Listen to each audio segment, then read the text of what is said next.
c'est un matériel que la fédération a remis à toutes les ligues, les 14 ligues, et c'est le même matériel. Donc il va être offert à tout le monde.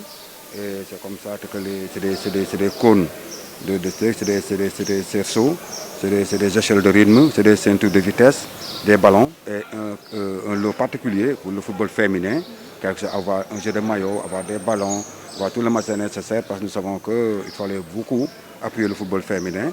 C'est pour ces raisons que le football féminin en a plus que les autres. Donc c'est comme ça que c'est des lots constitués de coupelles, d'échelles de rythme, de ceintures de vitesse, de cônes, de cerceaux, de ballons. Quel est le but derrière? Le but derrière, c'est un peu améliorer la performance des clubs. Parce que si vous avez un matériel de haut niveau, de première qualité, parce que c'est un matériel offert par la FIFA, donc c'est un matériel de haut niveau, de première qualité, donc ce qui est sûr, c'est pour un peu améliorer la performance des clubs. Et à ce titre, maintenant, si tous les clubs du Sénégal ont ce même matériel et que travaillent davantage à bon usage, peut-être de ces matériels-là, on peut espérer que les clubs progresseront. Parce que ce que nous avons constaté, c'est ça, peut-être qu'il y a un matériel même qui est un peu inconnu, je ne dirais pas inconnu, mais dont nous ne pourrons pas faire bon usage. Alors nous avons demandé à la direction technique de convoquer tous les directeurs techniques régionaux pour qu'ils puissent après faire le retour au niveau des clubs pour qu'on puisse utiliser ce matériel-là. Parce qu'on voulait constater, il y a beaucoup de matériel que nos clubs n'ont pas l'habitude d'utiliser et qui l'ont déjà par la fait. C'est du matériel de haut niveau et de première qualité.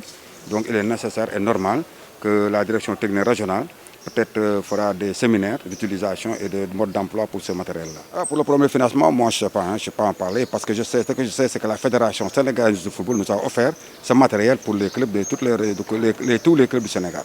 Les détails, c'est-à-dire que les côtés financiers, ça nous l'ignorons. Nous, ce que nous savons, c'est que la Fédération, avec son président et son directeur, ont pu négocier cela. Je ne sais pas de quelle forme, bien de quelle nature.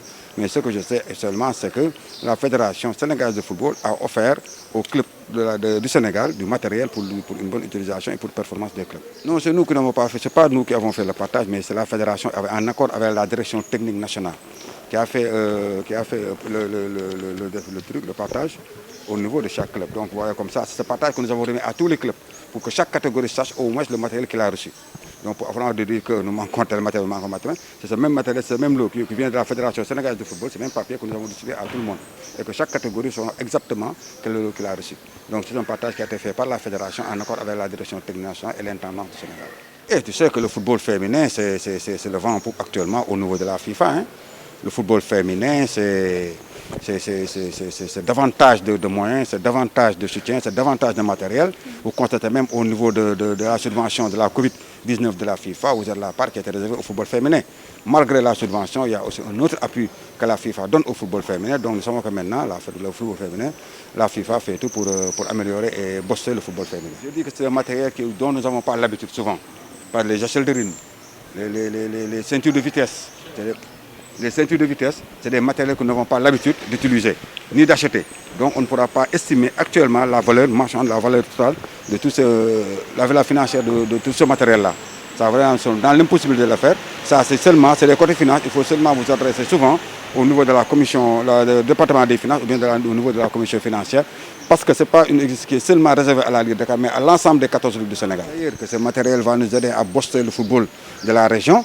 Mais nous savons, nous, tous que le principal problème du football ici au niveau de la régression, de progression du football à Dakar est dû à l'impact, l'existence de la fermeture du stade Demba Diop.